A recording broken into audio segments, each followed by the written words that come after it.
J'ai vu le film Wajda. Le grain de sel de Claire. Vive le cinéma!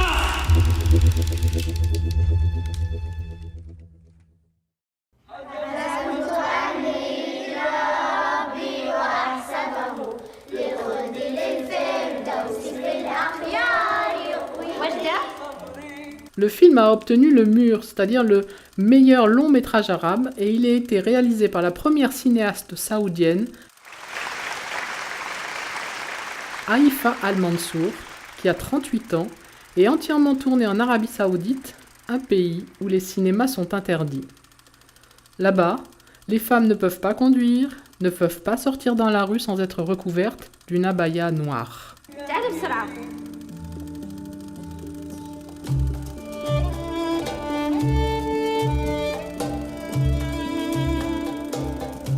La réalisatrice explique ses difficultés de tournage dans les quartiers de Riyad. Voici un extrait de l'interview par Sophie Torlotin pour RFI que je vais vous lire. Haifa Al-Mansour disait « Il y a de la ségrégation hommes-femmes dans ce pays. Les femmes ne sont pas supposées travailler avec des hommes en public. Je devais rester dans la camionnette et diriger les acteurs par téléphone. C'était difficile, mais en même temps c'était un défi créatif. Cela nous a mis une pression bénéfique. »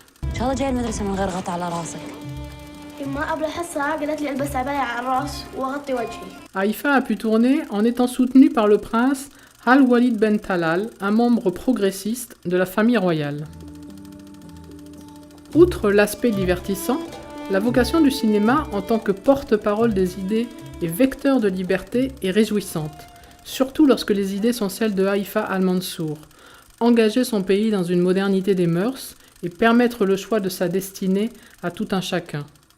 À travers cette histoire, la réalisatrice montre la tension entre la tradition et la modernité dans son pays et ses possibilités d'évolution. Elle a souhaité, à travers ce film, faire un portrait honnête, objectif, et qui ne porte pas d'accusation. Elle dit « J'aimerais que les Saoudiens se retrouvent dans mes personnages. Je n'ai pas fait ce film contre eux, mais pour eux. » Elle le confiera à Isabelle Labarre, à Ouest France.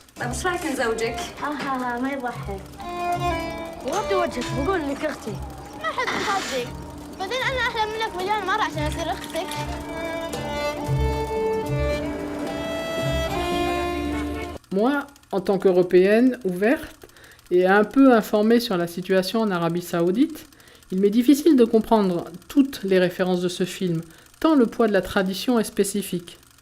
Alors bien sûr, nous avons une bonne idée des enjeux de ce film, mais parfois ce sont les détails qui nous échappent. Les filles, ces enfants, ces adolescentes, elles ne doivent pas croiser le regard d'un homme, ni même être visibles par eux. Pourtant, la jeune Vajda se rend régulièrement dans un magasin de jouets pour observer le fameux vélo, objet de sa convoitise. Elle a le visage à découvert, elle parle franchement aux vendeurs. La directrice de l'école de Vajda ainsi que le personnel sont féminins. Ils ne portent ni le voile ni abaya. Et pourtant, elles assignent leurs filles à des tenues strictes et des règles dignes de maisons de surveillance, alors qu'elles arborent elles-mêmes, sans le cacher, leur grande féminité.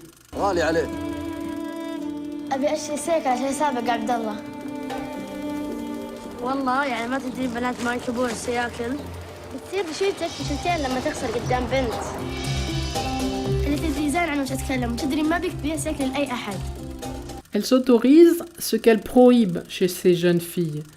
Il y a donc de nombreux détails qui nous renseignent sur la condition des hommes et des femmes, mais également un certain nombre de détails qui nous laissent perplexes. Mais cet état d'incompréhension est également intéressant, pour preuve que nos idées et nos fondamentaux ne passent pas tous par les mêmes codes d'analyse, ni les mêmes appréciations, ni les mêmes forcément émotions.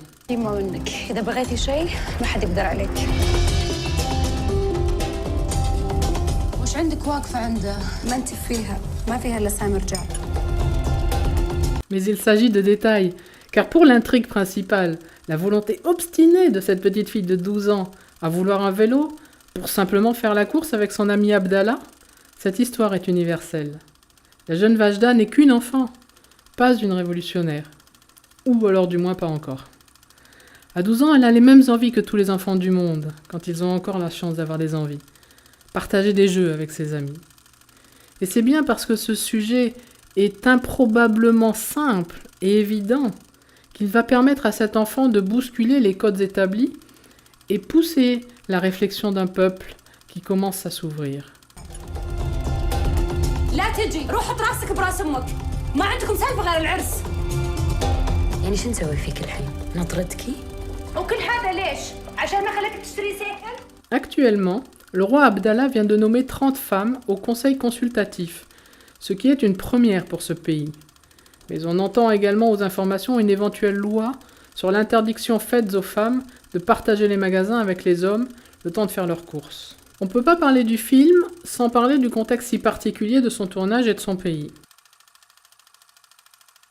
On peut toutefois parler des actrices, qui sont formidables, notamment la jeune Ouad Mohamed, qui interprète Vajda. Pour trouver son actrice, Haïfa Al-Mansour ne pouvait pas organiser de casting. Les annonces sont interdites en Arabie Saoudite. Alors la réalisatrice l'a rencontrée grâce à une boîte qui organise des tours de chant. Elle dit « Quand je l'ai vue, avec ses Converse, son vieux blouson et son Justin Bieber dans les oreilles, j'ai tout de suite été séduite. » C'est vrai qu'elle ressemble beaucoup au personnage du film. C'est donc bien un film à voir lorsque l'on s'intéresse aux femmes, lorsque l'on s'intéresse aux citoyennes, et lorsqu'on s'intéresse au film. Car outre la portée progressiste de ce film, les personnages sont vraiment très attachants. Et sentir que l'amour d'une mère déplace les montagnes, même en Arabie Saoudite, ça, c'est un vrai bonheur.